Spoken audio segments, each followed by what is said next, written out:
오늘 우리 주시는 하나님의 말씀은 스바냐 3장 9절부터 20절까지의 말씀입니다.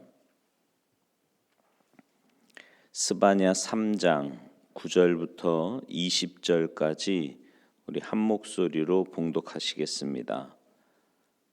함께 봉독하십니다. 시작. 그때에 내가 여러 백성의 입술을 깨끗하게 하여 그들이 다 여호와의 이름을 부르며 한 가지로 나를 섬기게 하리니 내게 구하는 백성들 곧 내가 흩은 자의 딸이 구스 강 건너편에서부터 예물을 가지고 와서 내게 바칠지라. 그날에 내가 내게 범죄한 모든 행위로 말미암아 수치를 당하지 아니할 것은 그때에 내가 내 가운데서 교만하여 자랑하는 자들을 제거하여 내가 나의 성산에서 다시는 교만하지 않게 할 것임이라. 내가 곤고하고 가난한 백성을 내 가운데에 남겨두리니 그들이 여호와의 이름을 의탁하여 보호를 받을지라. 이스라엘의 남은 자는 악을 행하지 아니하며 거짓을 말하지 아니하며 입에 거짓된 혀가 없으며 먹고 누울지라도 그들을 두렵게 할 자가 없으리라. 시온에 따라 노래할지어다. 이스라엘아 기쁘게 부를지어다. 예루살렘 따라 전심으로 기뻐하며 즐거워할지어다. 여호와가 내 형벌을 제거하였고 내 원수를 쫓아냈으며 이스라엘 왕 여호와가 내 가운데 계시니 내가 다시는 화를 당할까 두려워하지 아니할 것이라. 그날에 사람이 예루살렘에 이르기를 두려워하지 말라. 시온아 내 손을 늘어뜨리지 말라. 너의 하나님 여호와가 너의 가운데 계시니 그는 구원을 베푸실 전능자이시라. 그가 너로 말미암아 기쁨을 이기지 못하시며 너를 잠잠히 사랑하시며 너로 말미암아 즐거이 부르며 기뻐하시리라 하리라. 내가 절기로 말미암아 근심하는 자들을 모으리니 그들은 내게 속한 자라. 그들에게 지워진 짐이 치욕이 되었느니라. 그때에 내가 너를 괴롭게 하는 자를 다 벌하고 저는 자를 구원하며 쫓겨난 자를 모으며 온 세상에서 수욕받는 자에게 칭찬과 명성을 얻게 하리라. 내가 그때에 너희를 이끌고 그때에 너희를 모을지라. 내가 너희 목전에서 너희의 사로잡힘을 돌이킬 때에 너희에게 천하 만민 가운데서 명성과 칭찬을 얻게 하리라. 여호와의 말이니라. 아멘. 할렐루야. 오늘 본문 14절은 이렇게 말씀합니다. 시온에 따라 노래할지어다. 이스라엘아 기쁘게 부를지어다. 예루살렘 따라 전심으로 기뻐하며 즐거워할지어다. 공동 번역에 보면 이 말씀을요, 환성을 울려라, 큰 소리로 외쳐라, 또 축제를 베풀어라 이렇게 번역을 했어요. 지금 유대 나라는 어제 말씀드린 대로 100년 전에 형제 나라 이스라엘이 아시리아에 의해 망했고요. 자신들도 40년만 지나면 이제 바벨론에 의해서 망하게 될 겁니다. 이런 때에 스바냐가 노래하라, 축제를 베풀어라 이렇게 외치고 있단 말이죠. 어떤 근거로 이런 이야기를 했을까요? 하나님을 믿는 사람들이 인생을 축제로 받아들인다는 건 둘 중에 하나입니다. 미쳤든지 아니면 다른 사람들이 모르는 존재의 기쁨을 알고 있든지 둘 중에 하나인 거예요. 스바냐는 노래하고 기뻐해야 할 이유를 15절 이하에서 분명하게 설명을 하는데, 먼저 여호와가 유대의 형벌을 제거했습니다. 유대는 하나님을 온전히 신뢰하지 못했기 때문에 주변의 제국에 의해서 고통을 받았어요. 그 형벌로 인해서 유대는 극심한 어려움과 모욕을 당했는데, 이제 그 형벌을 하나님께서 제거하셨으니 당연히 기뻐하고 노래해야 한다는 거예요. 두 번째는 내 원수를 쫓아냈다고 합니다. 그 원수가 아시리아일 수도 있고 바벨론일 수도 있고 아니면 블레셋일 수도 있는데요. 원수를 하나님 여호와께서 쫓아내셨다는 사실은 유대 민족 모두가 노래할 이유로 충분한 거죠. 세 번째는 이스라엘 왕 여호와가 너의 가운데 계시니 화를 당할까 두려워하지 않게 된다는 겁니다. 그러니까 여기서 핵심은 뭐냐면 여호와가 유대 민족과 함께 하신다 이거예요. 뭐 형벌을 제거한다거나 원수를 쫓아낸다 이거는 사실은 부수적인 겁니다. 여호와가 함께 하신다면 그런 것들은 저절로 해결이 되는 거죠. 그래서 스바냐는 17절에서 여호와가 너의 가운데 계신다 이 말을 계속 반복을 합니다. 여호와가 너의 가운데 계신다. 문제는 여호와가 우리 가운데 계신다는 사실, 즉 하나님의 현존을 어떻게 알 수 있느냐에 달려 있는 거예요. 어린 아이들은 엄마 아빠만 옆에 있으면 이렇게 안정감을 느끼잖아요. 그러니까 아빠 엄마를 이렇게 실질적으로 느낀단 말이에요.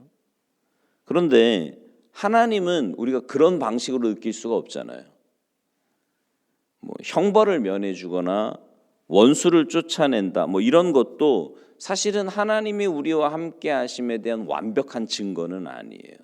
그러니까 여러분이 왜 살면서 뭔가 문제가 딱 해결이 되면 하나님의 은혜구나 당연히 그렇게 고백은 하는데 그런다고 해서 그것을 하나님의 완벽한 현존 임재로 느끼지는 못한단 말입니다. 유대 민족은 스바냐가 이런 말을 한 뒤에도요 반복해서 원수들에게 당했고 나라를 잃었고 심지어 자기들의 언어조차 쓰지 못하게 되었습니다. 여러분 우리의 개인적인 생활도 마찬가지 아닙니까? 기도 많이 했더니 무슨 뭐 불치병이 나았다거나 아니면 부도 직전에 회사가 기사 회생했다는 것을 하나님의 현존의 증거로 삼을 수 없다니까요. 만약에 그것을 내가 하나님의 현존의 증거로 삼는다면 그 이후부터는 뭐 신앙의 갈등이나 뭐 이렇게 높낮이 없이 꾸준하게 하나님과 뭐 동행하며 살아야 되는데 그러지 못한다면 금방 또 잊어버리잖아요. 교회가 부흥해야만 하나님이 그들과 함께 하신다는 사실이 증명되는 것도 아닙니다. 뭐 큰 교회라고 해서 뭐 다 그런 거 아니잖아요. 막 끼리끼리 싸움도 하고 뭐 별일 다 많지 않습니까? 자, 그러면 도대체 하나님이 너의 가운데 계신다는 사실을 우리는 어떻게 알 수 있을까요? 무조건 믿으면 됩니까? 성경을 많이 읽으면 알 수 있을까요? 뭐 남 얘기할 거 없고 여러분은 어떠세요?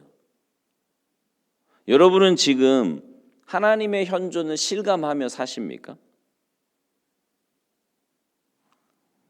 어떤 기독교인들은 실감이 나지 않으니까요. 뭐 그 아예 생각을 안 해요. 하나님이 지금 나와 함께 하신다 뭐 이런 거 아예 생각 안 하고 그냥 기계적으로 신앙생활을 하는 거죠. 근데 문제는 그런 상태에서 신앙의 성숙은 절대로 일어날 수 없고요. 시간이 갈수록 신앙은 점점 왜소해지고 메말라갈 수밖에 없습니다. 신앙이 메말라간다는 것은 인생살이가요. 겉으로만 그럴듯하지 실제로는 초라해진다는 거거든요. 이건 불행입니다. 여러분 오늘 보면 17절을 좀 다시 한번 볼까요? 17절 우리 같이 한번 읽읍시다. 시작. 너의 하나님 여호와가 너의 가운데 계시니 그는 구원을 베푸실 전능자이시라. 그가 너로 말미암아 기쁨을 이기지 못하시며 너를 잠잠히 사랑하시며 너로 말미암아 즐거이 부르며 기뻐하시리라 하리라. 아멘. 스바냐 선지자에 따르면 하나님이 너희 가운데 계신다라는 증거는 하나님이 구원을 베푸실 전능자라는 사실이에요. 그러니까 하나님의 구원 사건이 바로 하나님의 현존이에요. 하나님 나라가 가까이 왔다는 예수님의 메시지는 곧 하나님의 구원이 나타났다 이런 뜻인데 그게 바로 하나님의 현존입니다. 하나님의 구원은요, 이 세상의 생명체와 사물들이 다양하듯이 굉장히 다양하게 경험됩니다. 형벌이 끝나고 원수들이 쫓겨가고 어려운 일이 해결되는 것만 하나님의 구원이 아니에요. 우리가 처한 상황과 상관없이 하나님의 구원은 하나님의 방식으로 우리의 삶에서 발생을 합니다. 근데 그걸 이제 느끼는 사람이 있고요.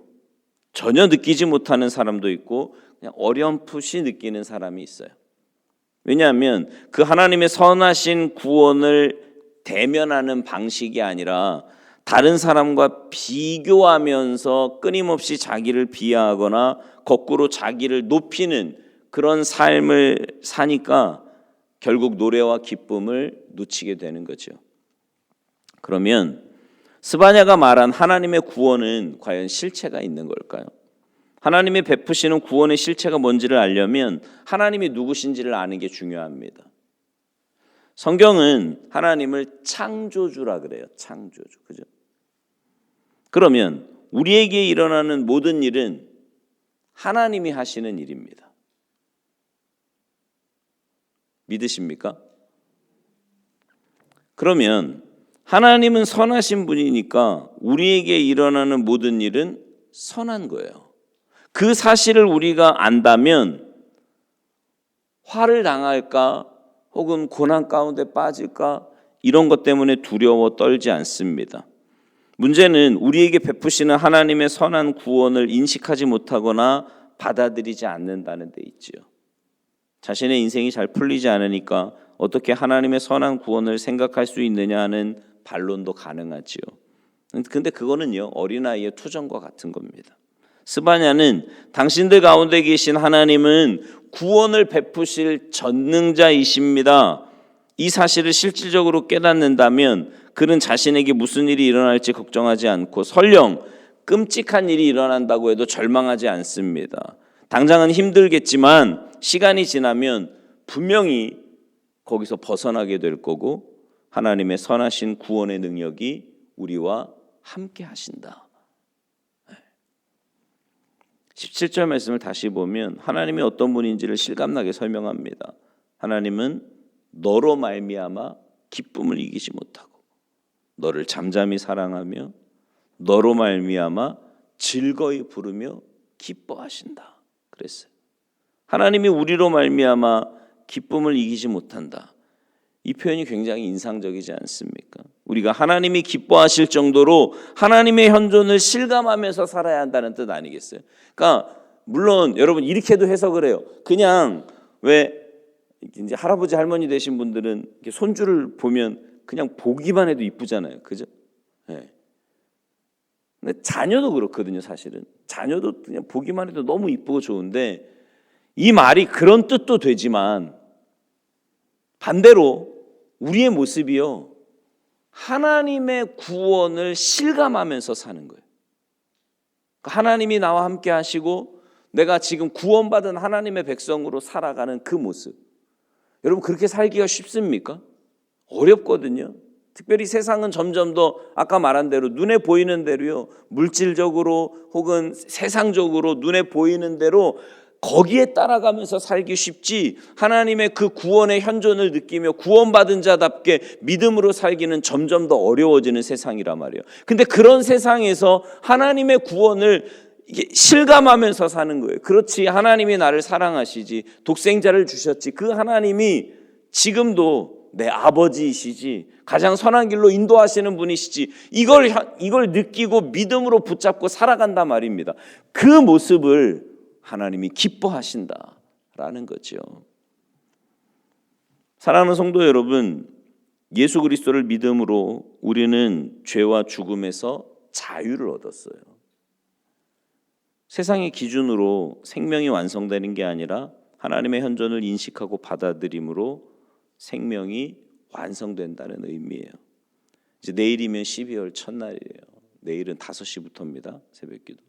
12월 첫날이고 이제 우리가 곧 성탄을 맞이하게 될 건데, 그 성탄을 기다리는 여러분, 어떤 경우에라도 하나님이 여러분과 함께 하심을 믿으시고 영혼의 깊은 중심에서 여러분의 삶을 하나님이 우리를 보시며 기뻐하시듯이 우리도 역시 우리에게 베푸실 그 선하신 창조주 하나님을 기억하면서 참된 기쁨 가운데 살아가시는 여러분 모두가 되시기를 주님의 이름으로 축원합니다. 기도하시겠습니다. 하나님, 구원받은 우리가 이 땅을 살아가면서 하나님이 보시기에 기뻐하실 만한 그런 선한 삶이 아니라 여전히 내 죄성과 또 세상에 속한 마음으로 살아갈 때가 너무나 많이 있음을 주님 앞에 고백합니다. 하나님은 나의 아버지 되시고 구원자 되시며 가장 선한 길로 인도하시는 은혜의 아버지이심을 늘 기억하게 하셔서 그 주님이 베풀어 주실 그 선한 일들을 기대하며 날마다 믿음으로 구원받은 자답게 살아가는 우리가 되게 하셔서 그런 우리를 통해 하나님의 기쁨이 되고 정말 하나님이 보시기에 흡족해 할 만한 성숙한 신앙인으로 살아가는 우리 모두가 되도록 주님 도와주시옵소서. 감사드리며 예수님의 이름으로 축복하며 기도하옵나이다. 아멘.